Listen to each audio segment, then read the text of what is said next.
చంద్రబాబు నాయుడు గారు 100 రోజుల పరిపాలన పైన మీ అభిప్రాయం? ఒక్క ఒపీనియన్ చెప్పాలంటే సార్, కనీసం ఈ ఏరియా మొహం చూసింది కూడా లేదు సార్. చెప్పాలి అంటే కనుక కరెక్ట్గా చెబితే ప్రమాదం, తీసుకు లోపల చేస్తారు. ఆడి ఒక్క కుటుంబాని కోసం ఇంతమందిని 3 లక్షల మందిని మట్టగుడిపితే ఏంటి? నీళ్లు తాగటానికి నీళ్ళు నానా మట్లు కూర్చారు. ఈ హయాంలో ఈ గవర్నమెంట్ లో కరోనా వచ్చి ఉంటే ఒకరు బతికేవాడు కాదు, నాకు తెలిసి కోట్లలో పోయేవాళ్ళు. 5.5 కోట్లు ఉన్న ఆంధ్రప్రదేశ్ 1.5 వచ్చేసేది గ్యారంటీగా. పెద్ద పెద్ద వాళ్ళు ఏమి ఇచ్చారో తెలీదు. మధ్యలో వాళ్ళ మటుకు వాళ్ళ చుట్టాలు వాళ్ళ స్వార్థాలు చూసుకుంటున్నారు, ప్రజల మటుకు చూడట్లేదు. సిగ్గులేని మాటలు సిగ్గు అది అంటారు చూసావా, సీమి రక్తం లేని వాళ్ళని ఆ టైపులో తప్పించి వీళ్ళకి కుక్క చెయ్యి అయినా సరే పక్కకెళ్ళిద్ది. ఇలా వెళ్ళరు, ప్రజలు చీకొడుతున్నారు వాళ్ళని. అయినా వీళ్ళకి సిక్కి సీమి రక్తం అనేది లేదు. ఆయన ప్రభుత్వంలో లేడు కాబట్టి ఆయన ఏం చేయలేదు. ఆయన ప్రభుత్వంలో ఉన్నా ఏం చేయలేదు, ఇప్పుడున్నా ఏం చేయలేదు. ఏదో మళ్ళీ ఇప్పుడు ఏమన్నంటే వీళ్ళు కావాలని చేశారు, వాళ్ళు కావాలని చేశారని చెప్పడం తప్ప ఏం లేదు. ఆయన చేసింది అయితే ఏం లేదు. నాకు తెలిసి 99.99% విఫలమైంది. ఇంకా రోజా ఎక్కడ ఉందండి? రోజా పేరు ఎందుకండి అనవసరంగా? ఇది జబర్దస్త్లో కూడా చూస్తారు. ఇది ఎక్కడో బిజినెస్ వ్యాపారం పెట్టుకోవాల్సిన పరిస్థితిలో ఉందాము. ఎక్కడ ప్లేస్ దొరకట్లేదు. ఇదివరకు అంటే మామూలుగా జరిగాయి, ఇప్పుడు జరగనట్లేదుగా. ఆయన గురించి నేను మాట్లాడడం చాలా తక్కువ మాట్లాడాలనుకుంటున్నాను. ఎందుకంటే ఆయన నేను బయటకు వస్తే జనాలు జామ్ అయిపోతారు. అదే మాట అండి, తను ఒక పదవిలో ఉన్నాడు. వాళ్ళ ఆయన హీరోగా ఆలోచించుకున్నాడు. ఎందుకని అంటే ఏం లేదు సార్, దేవుడు ఏమన్నా నన్ను రావద్దన్నారు, నేను రాలేదు అంటున్నారు. వస్తే ఏం జరిగింది సార్? ఒకటి సార్, ఆయన ఇదే సూపర్ హీరో కావచ్చు, ఏదైనా కావచ్చు. తను ఇప్పుడు ఒక హోదాలో ఉన్న పెద్ద నాయకుడు, డిప్యూటీ ఆఫ్ సీఎం. అంటే సీఎం తర్వాత సీఎం అయినప్పుడు అంటే మేమందరం ఆయన పిల్లలే కదా సార్. పిల్లలు చూడండి, తండ్రి రావడానికి ఎవడైనా అడ్డపడాలా? ఎవడో వస్తాడని ఆగిపోతాడా? అది ఎంతవరకు సార్ రైట్ సార్? మా కూరగాయలు తెచ్చిస్తానన్నారు, కూరగాయల్లో దాంట్లో పచ్చిమిరగాయలు తొక్క కూడా రాలేదు. బట్టలు ఇస్తామన్నారు, వాళ్ళ సొమ్మేదో ఇస్తున్నట్టు ఫీల్ అవుతున్నారు. దాంట్లో ఖర్చు కూడా రాలా. వాళ్ళ చుట్టాలకు పంచుకోవడమే, కూరగాయలైనా బట్టలైనా ఏమైనా. చంద్రబాబు నాయుడు ఇస్తుంటే వీళ్ళకేం నొప్పి? ఇంటింటికి ఇవ్వాలిగా స్లిప్పులు. మొహాలు చూసుకొని ఇవ్వాల్సిన అవసరం ఏంటి? మొహాలు చూసుకునే వాళ్ళు ఇళ్ళకి తీసుకొని ఇచ్చుకోవాలి. ఇంటికి వచ్చి ఎందుకు ఇవ్వాలి? మాకైతే ఖర్చు కూడా రాలేదు దాంట్లో. రోజా ఎందుకండి? అది ఎక్కడో డబ్బా కొట్టుకొని కూర్చుంటది. దాంతో దేనికి? డబ్బా కొట్టుకున్న దేనికి? దానికి ఇక్కడ కూర్చొని రమ్మనండి. ఎవరైనా వచ్చారా? వచ్చి 2 సార్లు దిగెళ్ళాడు డాక్టర్, అంతేగాని రామనండి ఇప్పుడు ఇక్కడికి. ఆ వాటర్ అమ్ముకున్నారు, బాటిల్ వచ్చి 5 రూపాయలకు అమ్ముకున్నారు.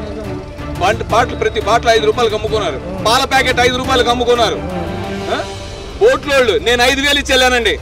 5,000 ఇచ్చి నా ఫ్యామిలీని తీసుకెళ్ళా. పవన్ కళ్యాణ్ చేస్తాడు అన్నారు. ఓ పిల్ల చచ్చిపోయింది. ఇప్పటికి ఎన్ని రోజులు?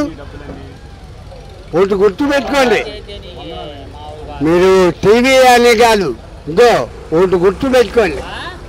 ఇవాళ పొద్దున్నే సీఎం ఏం చెప్తున్నాడు తెలుసా?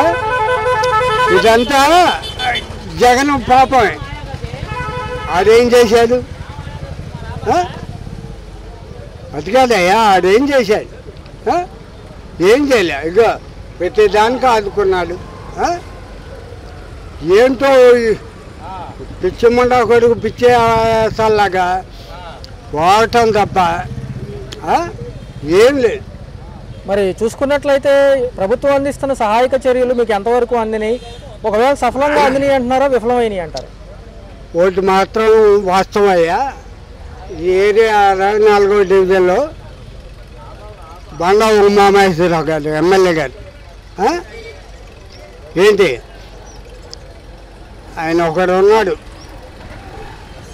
రేపు కార్పొరేటర్గా ఇది కావటానికి రవి గారు ఆయన ఒక్కడే ప్రమాణ పూర్తిగా చాలా బాగా చేశాడు. ఎవరు చేశారయ్యా? మరి ఈ ఉధృతి సమయంలో వాలంటీర్ వ్యవస్థ ఉంటే ఎలా ఉంది? వాలంటీర్లు ఉంటేగా స్టేట్మెంట్ ఇచ్చాడు. 5,000 కాదు 10,000 ఇస్తాను. ఏం చేశాడు? ఒక పక్క ప్రకాశం బ్యారేజీ విషయం ఎలా చూడాలి? ఇది ఏం లేదయ్యా, ఎలగలేరు ఇక 11 గేట్లు ఇచ్చేసాక మడ్డ గుడిచిపోయింది. 33 ఏళ్ళు అయింది 2003లో. అసలు అది కృష్ణానదిలోకి వెళ్ళాల్సిన వాటర్ కృష్ణా ఎందుకు వచ్చింది? ఇటు ఎందుకు వచ్చింది వాటర్? అది చెప్పు. సీఎం గారి 2004లో వచ్చిన వాటర్. ఒక్క నిమిషం ఆయన కంప్లీట్ చేయండి సార్. లింగమనేని భాస్కర్రావు గారి గెస్ట్ హౌస్ మునిగిపోద్దని మద్దగుర్తో తప్ప ఇక ఏంటి వాళ్ళు ఆఫీసర్లు చెప్పారు, వాళ్ళు చెప్పారు, టీవీలో చెప్పారు. ఏంటి అది? ఆడు ఒక్క కుటుంబాని కోసం ఇంతమందిని 3 లక్షల మందిని మట్టగుడిపితే ఏంటి? నీళ్ళు తాగటానికి నీళ్ళు నానా మట్లు కూర్చారు. వేరే ఉద్దేశం కాదయ్యా, నాకు అన్ని బూతులు అవుతాయి. ఇక ప్రమాణం పూర్తిగా ఇప్పుడు డిప్యూటీ సీఎం నేనుంటే చెంబు బాగా తగ్గుతా అన్నాడు. మరి పెట్టాపురంలో ఏం చేశాడు? ఆ నియోజకవర్గంలో ఏం చేశాడు? ఒకటి చెప్పు. 12 ఏళ్ళ పిల్ల మానభంగం అయితే ఇంత మట్టిగా దొరకల. ఏంటో అది చేసేది? మరి ఎంతో అనుభవం ఉన్న పవన్ కళ్యాణ్ గారు కానివ్వండి, అంతకంటే అనుభవం ఉన్న చంద్రబాబు నాయుడు గారు పనితీరు సెట్ అవ్వలేదంటారు ఈసారి. నీకు ఇంకోటి ఇవాళ పొద్దున్న స్టేట్మెంట్ ఏమిచ్చాడంటే జగన్ పాపం పండింది. ఇది ఆడు ఎప్పుడు మాట వచ్చాడు? జగన్ ఎప్పుడు మాటకు వచ్చాడు? అటుకాదయ్యా, 2004లోనే ఆడిపోయాడు. ఇంకేంటి ఆడుకోవాలి? అవునా కాదా? ఏం లేదయ్యా, ఈడు గోతే సగం దరిద్రం. అది ఇది మాత్రం వాస్తవం. ఓకే మేడం, మరి చూసుకున్నట్లయితే ఎలా ఉన్నాయి ఈ అంశాలు చూసుకుంటే? ఆయన ఎందుకు అని ఇప్పుడు విపత్తుకు సంబంధించిన నష్టపరిహారానికి ఏమో ఇంట్లో ఉంటున్నారంట పవన్ కళ్యాణ్ గారు, అదే లడ్డు అంటే ముందుకు వస్తున్నారంట, జనం కూడా అదే అంటున్నారు. ఎలా చూడాలి? చూసేదే ఉంది, డైవర్షన్ పాలిటిక్స్ ఇవి. ఇప్పుడు ప్రజలు ఇబ్బందుల్లో ఉన్నప్పుడు ఫ్యాన్స్ ఫాలోయింగ్ ఉంటుంది, అక్కడికి వెళ్ళి వాళ్ళని ఇబ్బంది పెట్టడం ఎందుకు అని చెప్పేసి ఒక స్టేట్మెంట్ ఇచ్చేశారు. కానీ బర్త్డే సెలబ్రేట్ చేసుకోవచ్చు. అదే టైంలో ఇక్కడ ప్రజలందరూ ఆయన డిప్యూటీ సీఎంగా ఉన్నటువంటి రాష్ట్రంలో పెద్దవాళ్ళ దగ్గర నుంచి పిల్లల దగ్గర నుంచి రాత్రులు కరెంటు లేక పాములతో అసలు చాలా ఇబ్బంది పడుతున్నారు. అటువంటి వాళ్ళని కనీసం ఒక బాధ్యత గల అధికారిగా వచ్చి పరామర్శించాలి. కనీసం దానికి కూడా రాకుండా ఒక చిన్న స్టేట్మెంట్ ఇచ్చేసారు. ఏమని? నాకు ఫ్యాన్స్ ఫాలోయింగ్ అని ఆయనే చెప్పేసుకున్నారు. ఫ్యాన్స్ ఫాలోయింగ్ ఉంటుంది, ప్రజల్ని ఇబ్బంది పెట్టకూడదని నేను రావట్లేదని ఎవరైనా అలా చెప్తారండి? ఇప్పుడు మీరేంటి పొలిటీషియన్, యాక్టర్ కాదు కదా. మీరు పొలిటీషియన్గా ఉన్నప్పుడు మీది రెస్పాన్సిబిలిటీ అది. సో చూసుకున్నట్లయితే ఏదైతే నిన్న మాజీ ముఖ్యమంత్రి పర్యటనకి వెళ్తామన్నారు, ఏదైతే తిరుపతి పర్యటనకి ఏదైతే ఉంటే అన్యమతస్థుడు అని చెప్పి డిక్లరేషన్ ఇస్తేనే పైకి రానిస్తారంట. ఇంతకుముందు ఎప్పుడు చూడలేదంటున్నారు ప్రజలు ఈ అంశం. ప్రజలకి బహుశా అంటే ఇప్పుడు మీడియా వచ్చేసరికి ఎలా ఉంటుందంటే అండి, ఇది వరకు మీడియా అంటే ప్రజలు చాలా నమ్మకంగా ఒక ప్రజల తరపున ఉండి వాదిస్తుంది, ప్రజల తరపున ఒక బలమైనటువంటి బలం అని నమ్మేవాళ్ళు.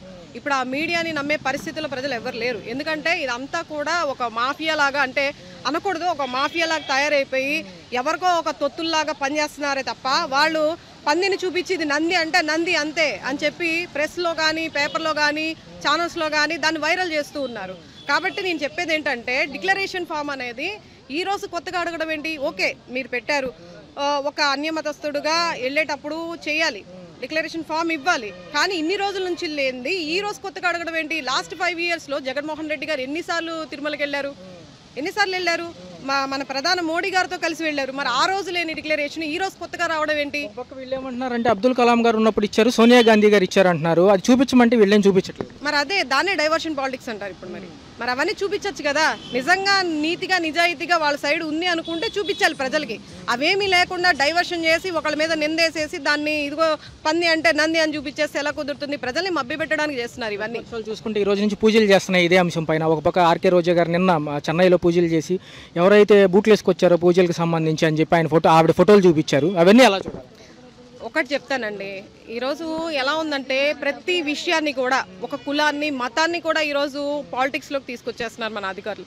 కానీ ఎవరైతే కులమతాల విభేదాలు లేకుండా, ప్రాంతం విభేదం లేకుండా చూసేవాడే నిజమైన నాయకుడు.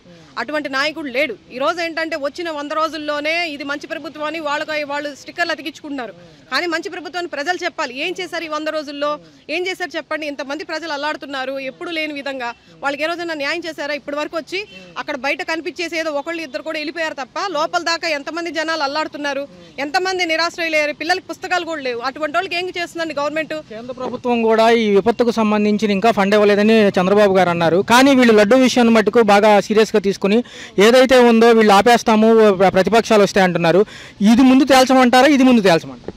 కేంద్ర ప్రభుత్వం ఫండింగ్ ఇవ్వలేదు ఈ సోదంతా కాదండి. కేంద్ర ప్రభుత్వం ఇచ్చేదాకా ఇప్పుడు మీకు వీళ్ళు వచ్చేసి ఇప్పుడు పెద్ద పెద్ద వాళ్ళందరూ సినీ పరిశ్రమ నుంచి పెద్ద పెద్ద బిజినెస్ మ్యాన్స్ ప్రతి ఒక్కళ్ళు 50,000 నుంచి 25,000 దాకా వెళ్ళి సీఎం ఫండ్కి అందరూ వాళ్ళు హెల్ప్ చేశారు.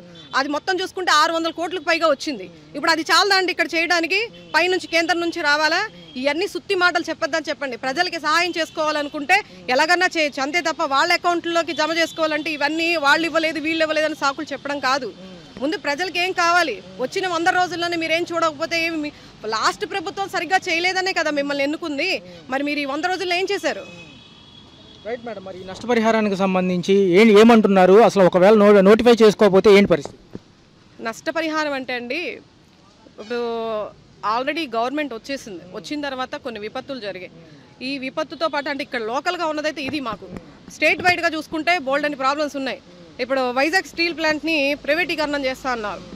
దానికి మన మోడీ గారు కేంద్రం నుంచి ఆమోదం ఉంటే దానికి వీళ్ళు సపోర్ట్ చేసి అది జరగకూడదని ప్రజలు ఎన్నుకున్నారు. ఆ రోజు అక్కడంతా ఫైట్ చేశారు కార్మికులందరూ కూడా, అది జరగకూడదని. కానీ ఈరోజు పవన్ కళ్యాణ్ గారు కానీ చంద్రబాబు నాయుడు గారు కానీ దానికి మద్దతు ఇస్తున్నట్టు మౌనంగా ఇవన్నీ కూడా అడుగుతారు, ప్రజలందరూ కూడా ప్రశ్నిస్తారని డైవర్షన్ పాలిటిక్స్ చేస్తూ తిరుమల లడ్డు అని చెప్పి ఒకరోజు, తిరుమల లడ్డు అయిపోయిన తర్వాత పవన్ కళ్యాణ్ గారు సనాతన ధర్మం అని ఒకరోజు కులాలని మతాలని తీసుకొచ్చి అంటే విభజన చేసి పాలించాలని చూస్తున్నారు.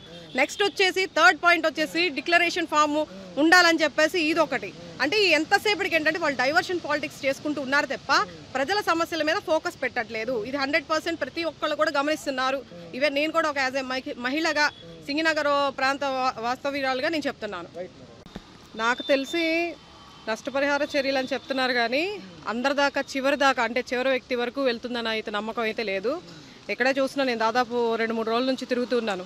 మీ సేవ అంటారు, సచివాలయాలు, అక్కడికి వెళ్తే బట్టికి ఒక్కొక్కళ్ళు తిప్పిస్తూ ఉన్నారు. చాలామందికి డబ్బులు అందని పరిస్థితి. వాళ్ళందరూ పెద్దవాళ్ళు, ముసలి వాళ్ళు, పిల్లలందరూ కూడా క్యూల్లో నుంచొని ఇప్పటికీ మాకు డబ్బులు ఇంకా రాలేదండి, ఇంకా జమ అవ్వలేదండి అని చెప్పేసి మాట్లాడుతున్నటువంటి పరిస్థితి.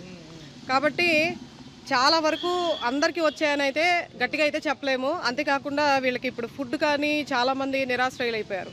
ఎవరికి కూడా మొత్తం కూడా నీళ్ళల్లో ఫస్ట్ ఫ్లోర్ అంతా మునిగిపోయి గ్రౌండ్ ఫ్లోర్లో అంతా వెళ్ళిపోయి వెహికల్స్ వాళ్ళ బైకులు కానీ మొత్తం వాళ్ళు మళ్ళీ కోలుకోవడానికి లోపలికి వెళ్తే కనుక బాంబే కాలనీ అటు సైడ్ అంతా కూడా మళ్ళీ వాళ్ళందరూ కోలుకోవడానికి అంటే రోజువారీ సంపాదించుకొని బతికేవాళ్ళు ఎక్కువ. 1 year పడుతుంది. ఈ ఇచ్చే 10,000 కానీ 25,000 కానీ వాళ్ళకేమో జీవితాలు అయితే నిండో.